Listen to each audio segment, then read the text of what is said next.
Well, hello. Thanks for joining me. Appreciate you watching. Why don't you come sit down with Grampy Joe and let me tell you a tale. Now, I am aware that Grampy Joe has taken on, Uncle Joe has taken on a different meaning these days, but nonetheless, forget that, Joe. Come and listen. Sit down and listen, as it were. So today, as I'm having my daily smoothie here, my handy-dandy, trusty medieval times mug that I have been using for years. These are my potions, by the way. Quick little side note. What really is the difference between a very nutritious smoothie or food, or not necessarily supplements, but in their whole form, right? And you could argue that, yes, this has been pulverized, but in its natural form, right? Is it really that much different than a potion? At the shamanic level, at the herbalism level, this is a potion, right? When I put my protein powders in there, my ground up hemp, that's an ingredient of my potion. And I've got various other herbs that I won't mention here because I've gotten in trouble in the past for simply sharing my opinion on herbs on the channel here, apparently. So I'm kind of more careful with what I say or what I suggest and how I phrase things, because if you watch this channel, as you know, words are important. Words matter. And the words that you choose really do matter. They make a big difference in not just how someone perceives what you're trying to say, but you're unwittingly binding yourself to your word, no matter what you say. Anyway, I don't want to get off on too much of a tangent, as I do. But I wanted to discuss not potions, but I wanted to discuss the concept of falling in love with your life. And if you're already in love with your life, good for you. Please share with the rest of us. And trust me, I'm getting there. I'm not quite there yet. We'll be honest. We have to be honest with ourselves and with each other. I'm not quite there, but I'm getting there. And I feel like even though there are minor setbacks, overall, I'm enjoying my life more and more as time goes on, whereas a lot of other people that I know, or from what I've heard and just talking with a number of people, it's kind of going the other way, where they're struggling more and more as time goes on, struggling at the physical level, at the mental level, maybe even at the spiritual level. Things get more confusing. Essentially, the outlook of a life spent suffering and struggling, it's depressing, right? And it can cause major anxiety for a lot of people. So I get that. And I was actually on that path not that long ago.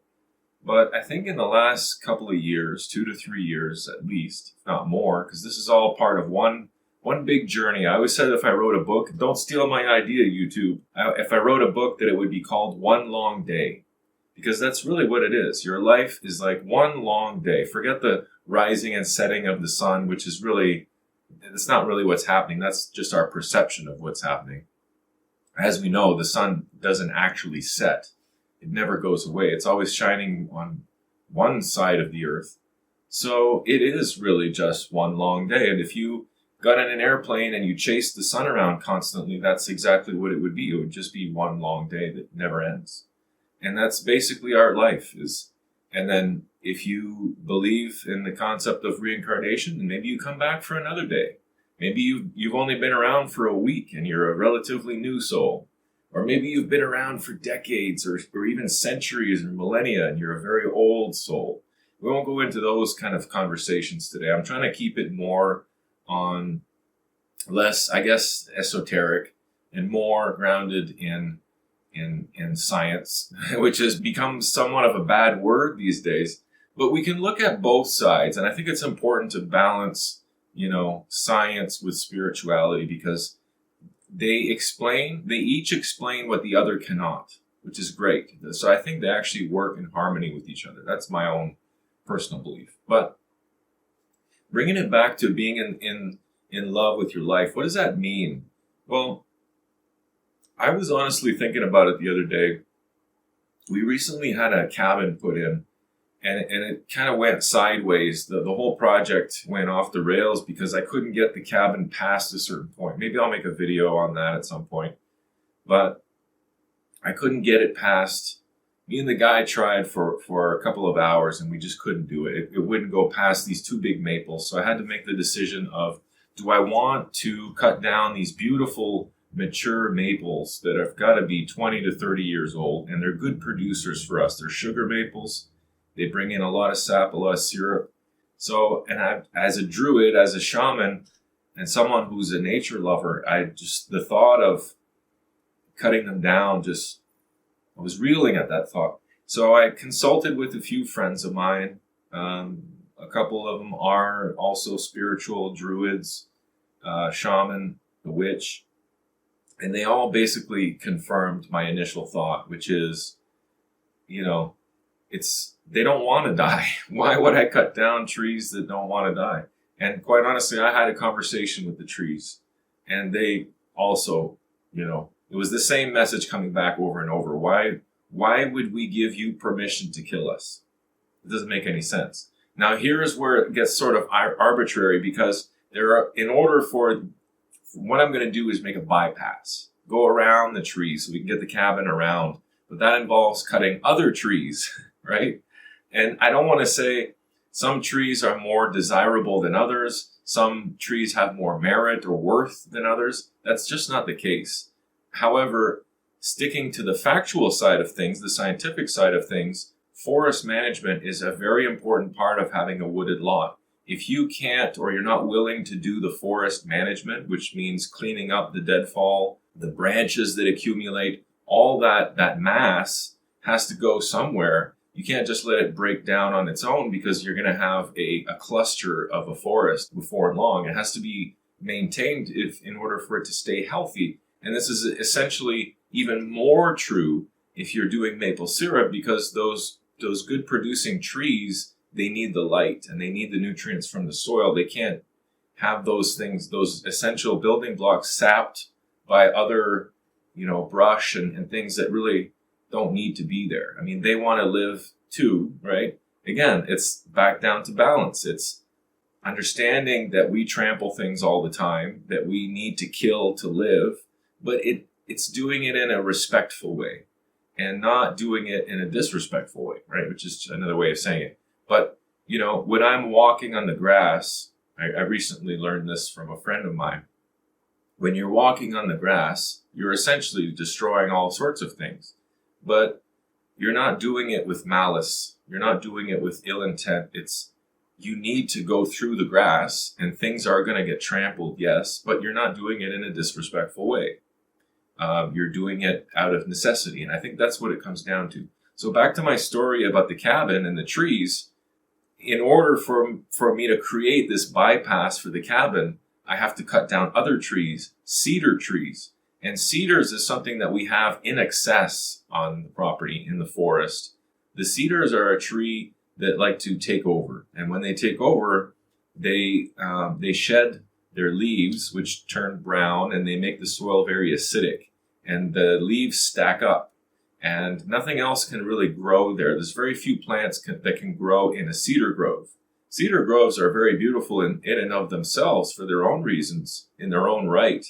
But in the forest management side of things, again, steering a bit away from the spiritual side and more on the science, forest management, especially when you have a lot of cedars, is very important, because the cedars will just take over. They're very opportunistic. They see a spot there, they claim it, and then nothing else grows there. Cedar does very fine, it does very well, but nothing else will grow, which is counterproductive to us doing maple syrup.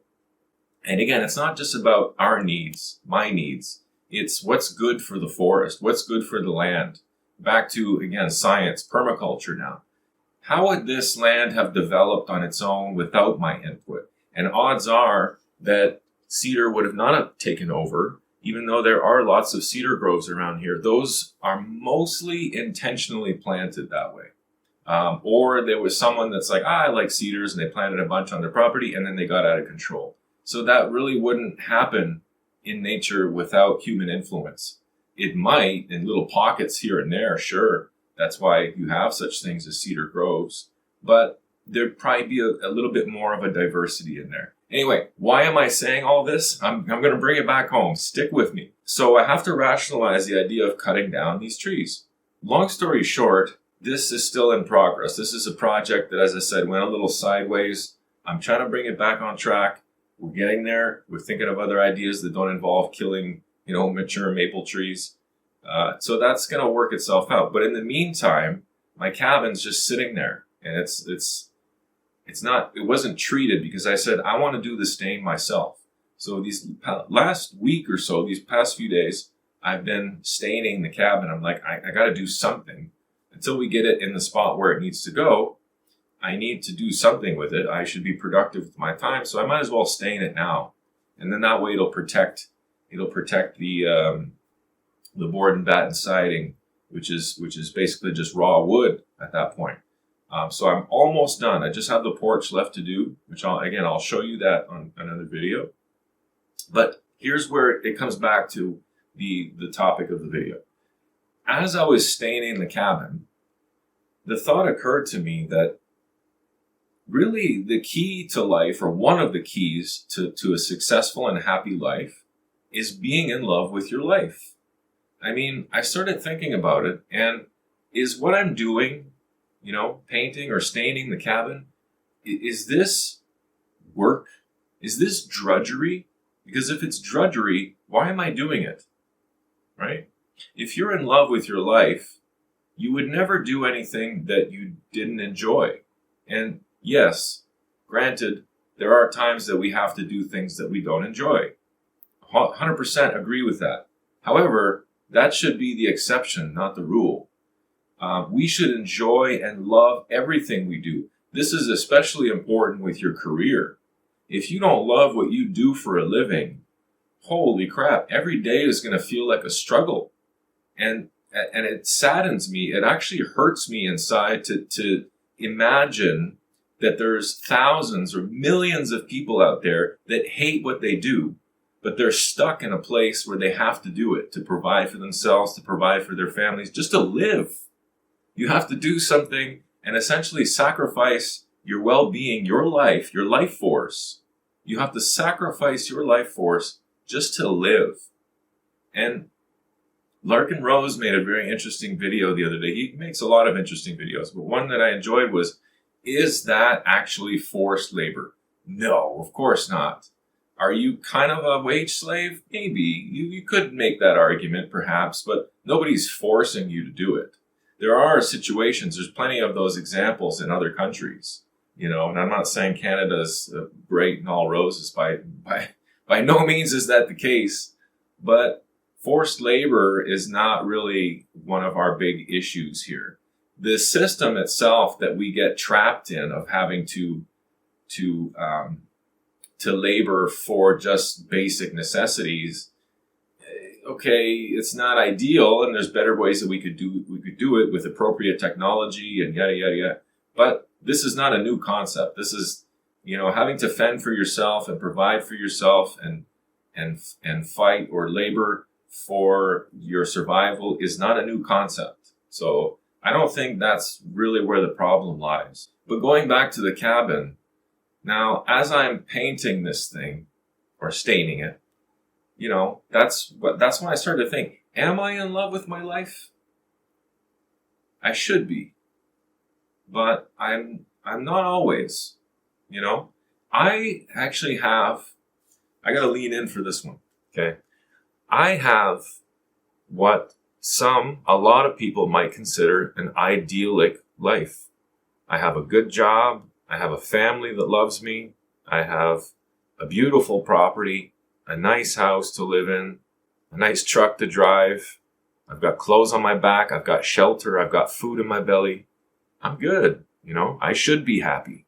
But what's going on up here sometimes? What the hell is wrong with this part of myself that doesn't allow me to be happy in the context that really there's nothing to be unhappy about?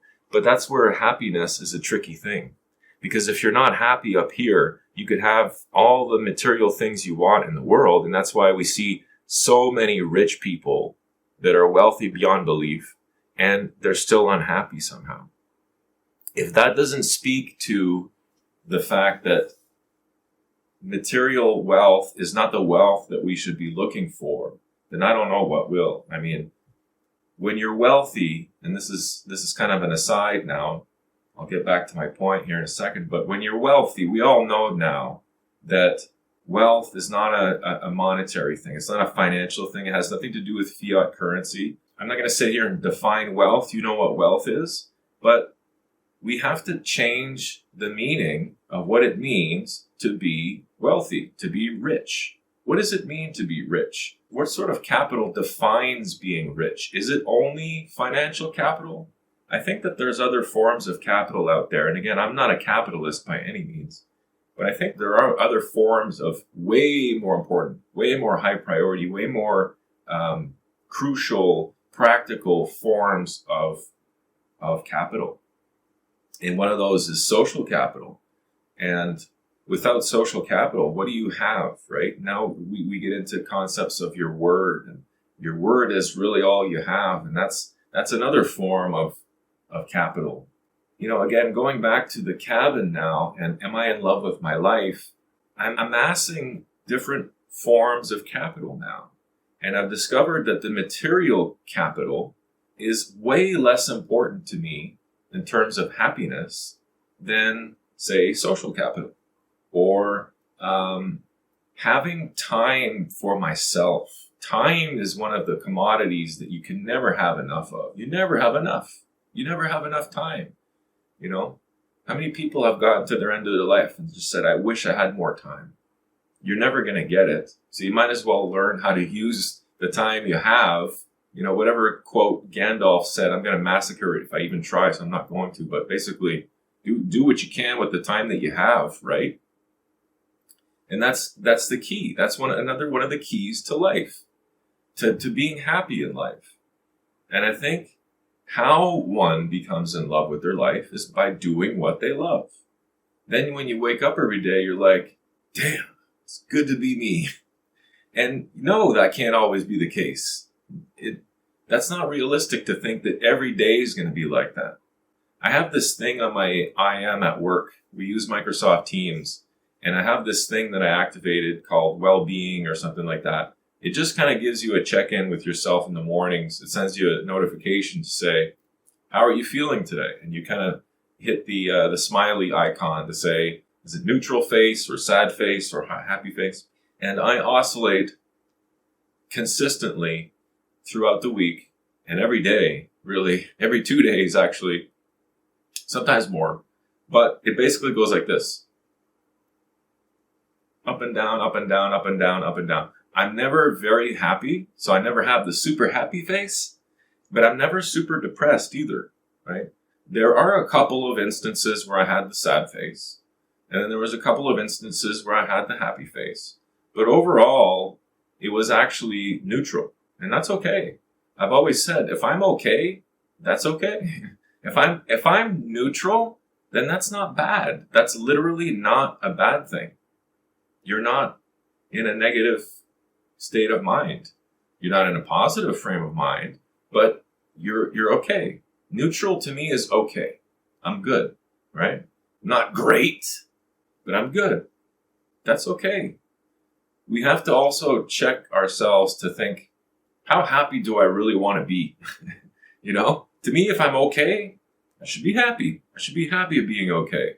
And when I'm okay, I'm generally happy, right? What is happy? What is happy to you? Because what's happy for you is maybe not what's happy for me. Maybe you being happy means having a nice car. And that's okay. There's nothing wrong with that. But where it becomes a problem is, with cell phones, for example. Oh, I've got the new iPhone. And then next year it's like, oh, I've got the new iPhone. And the next year I've got the new iPhone. It's like you're always chasing something else that's going to make you, what you think is going to make you happier. But it never does, because there's always another one around the corner that you think, oh, that one will make me happier. I had this same conversation with my daughter the other day. Sometimes she just wants things, as we all do, right? I can't fault her for this, because we all do this. Sometimes we want things that we want, and we just want it because we want it. Not because there's any good reason. Sometimes you have a material want. It's not a need, but it's something that you try to convince yourself and others that you must have, but you really don't. If it's not something that your survival depends on, then you really don't need it. It's just a want. And wants come and go. Wants we say yes to sometimes and we say no to other times. And it was hard for her to hear no. But as a parent, you have to say no. If you say yes to everything, that's not good. That's not good. That's not going to form a good relationship with you and your kids. So, again, I'm going to bring it back to the cabin story one last time, and then we're going to wrap this one up, because I think you're starting to get the idea of where I'm going with all this. I actually finished in 2 days. I'm very proud of myself for this. In 2 days, I stained the entire cabin almost. The only thing I have left to do, like I said, is the porch, which is still a fair bit amount of work there, but the bulk of it is done. And it's a very satisfying dopamine rush sort of feeling, which is great because it motivates you to do more and more and more. And that's why we have the natural pharmaceutical in our minds that we do in our brains. But, being in love with one's life, when I asked myself that question, am I in love with my life? Part of me wanted to force myself to acknowledge and to admit that, yes, I am partly in love with my life. There's some parts of my life, without question, that I love. Right? I mean, if you don't have any of that, I feel bad for you, and you need to do whatever you can to get out of that rut, get out of that situation. If there's nothing in your life that you love that is not destructive, self-destructive, or destructive for others, you got to help yourself. You got to do something. Now, for me, there are definitely lots of parts of my life that I love. There's some parts of my life I'm not so keen on. And that's okay. I'm working on those. But I think we all have those. We all have those parts that we wish were a little bit better, that we wish were a little different. And that's good. That's what keeps us striving to better our lives.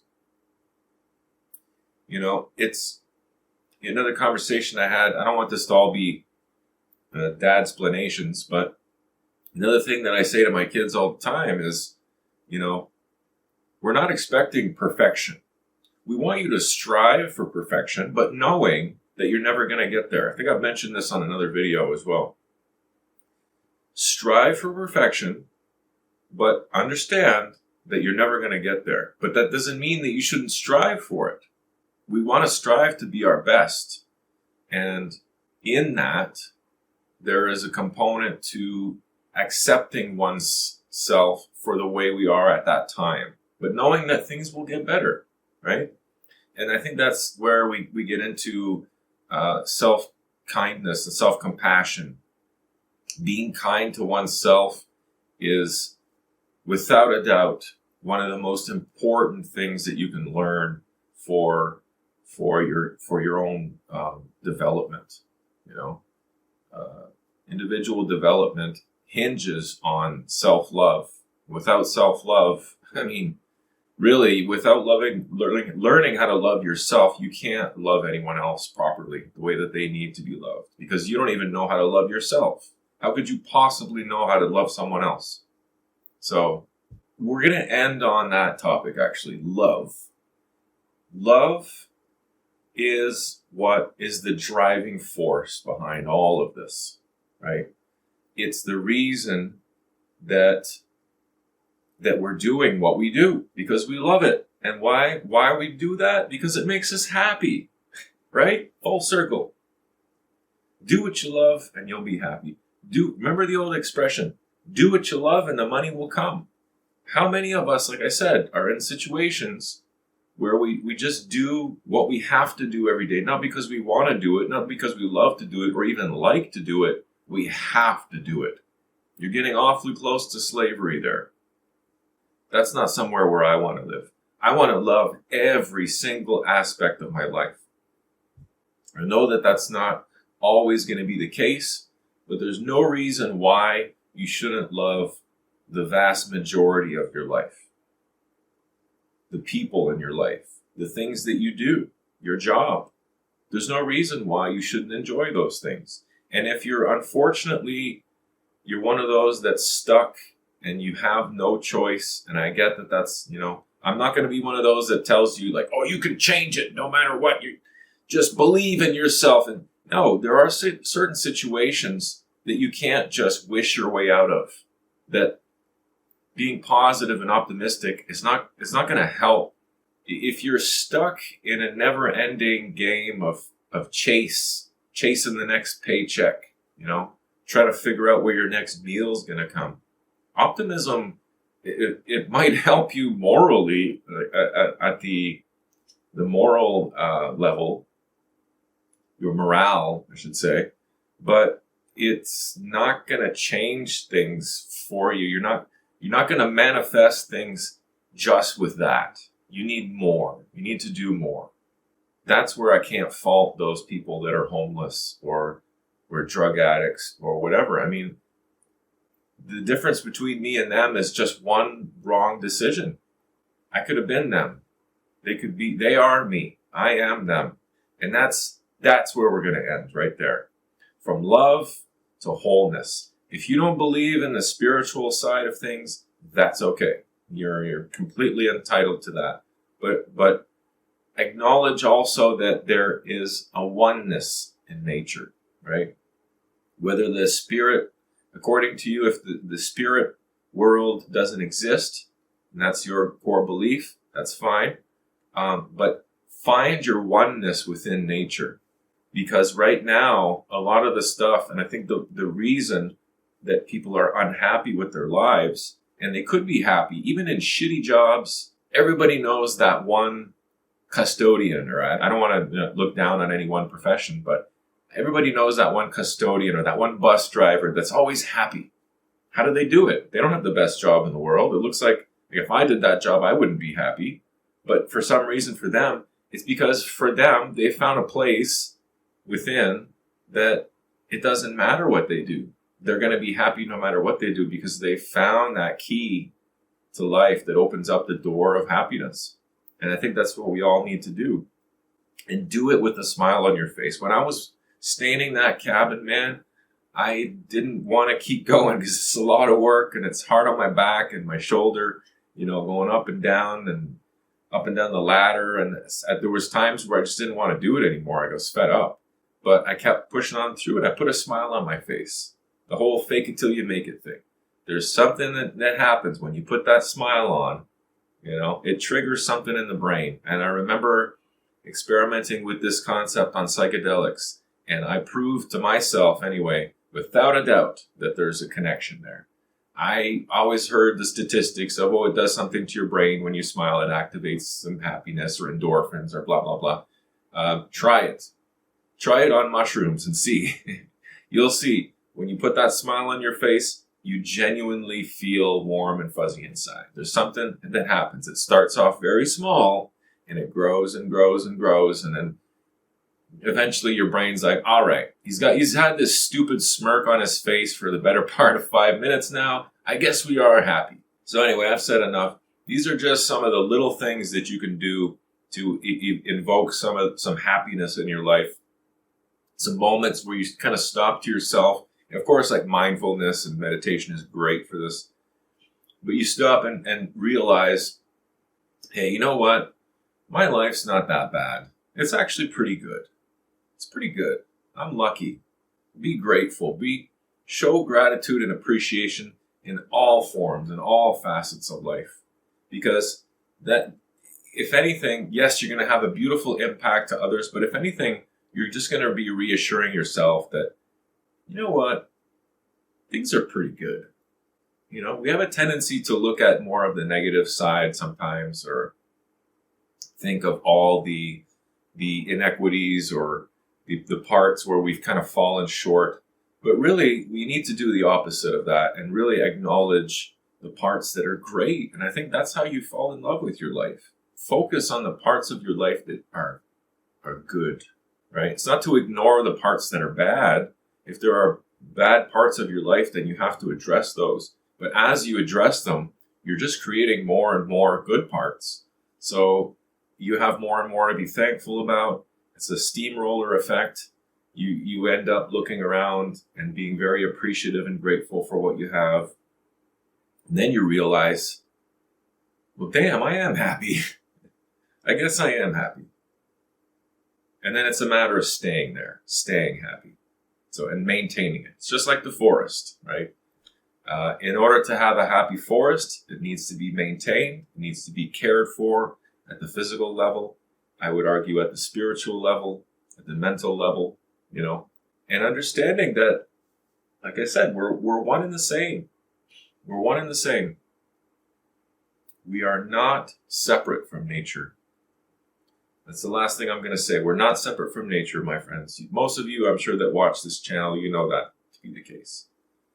But even if you're more scientifically minded, less spiritual, that's okay. You can still find that oneness in nature. I'm sure of it. Because what's happening for a lot of people now, especially when it comes to technology and social media, is that we're removing ourselves from nature. And the more we remove ourselves from nature and start integrating more with technology, we're going to see more and more unhappiness. I can promise you that, because I spent many years trying to find my happiness through technology, and I can tell you it's not there. It's there in small little bursts and small little chunks, but you can't stay there, right? We're approaching a precipice now where we're going to step over to being able to live. If you want to, you could live 100% in the technology world, of the digital world, of the computer world, or whatever. You could stay in VR, let's say, stay in the matrix, take the blue pill. That's going to be a very real choice that some people are going to make soon. But I can guarantee you that they're not going to find happiness in there. They're not going to find satisfaction, maybe for a short while. After the novelty wears off, they're going to realize happiness has been waiting for them the whole time in the forest. And it'll be waiting there for them when they're done. And if they never come back, it'll still be there. So, that's coming up. We're on the verge of it right now. We're right there. So, and it's going to be interesting to see. But like I say on the channel, and, that's the whole theme of this channel, the whole theme of Maple Grove these days, especially in 2023, is balance. We have to find a way to balance nature with technology. That's what this channel is all about. I'm showing you, I'm proving to you in my own life. I'm trying very, very hard to balance these two things. And I think it's possible. I genuinely believe that it's possible, but not without a great deal of effort and boundaries and self-moderation. Holy crap, we could do a whole video just on self-moderation, which is something that's sorely lacking in today's society. I don't like using the word society because I don't find it definitive enough, but you know what I'm saying. The world needs less of that and more love. More love. That's what we're gonna say goodbye. So thanks for watching. I hope you enjoyed this video. I know it was a bit on the long side, but I hope that you got even one little piece of what I was trying to get across. And if it helps you to be a little bit more happy in your life, if it helps you to fall in love with your own life, then all the better. Share with us in the comments, if you would please, what makes you happy, what parts of your life that you're most in love with, and let's share stories and compare and share some tips and tricks with each other, because you can never have too many tools in your toolbox for being happy. I'll tell you that. Anyway, thanks for watching. Appreciate it. Thank you so much for your viewership. Love you all. Take care, and I'll talk to you soon. Bye-bye.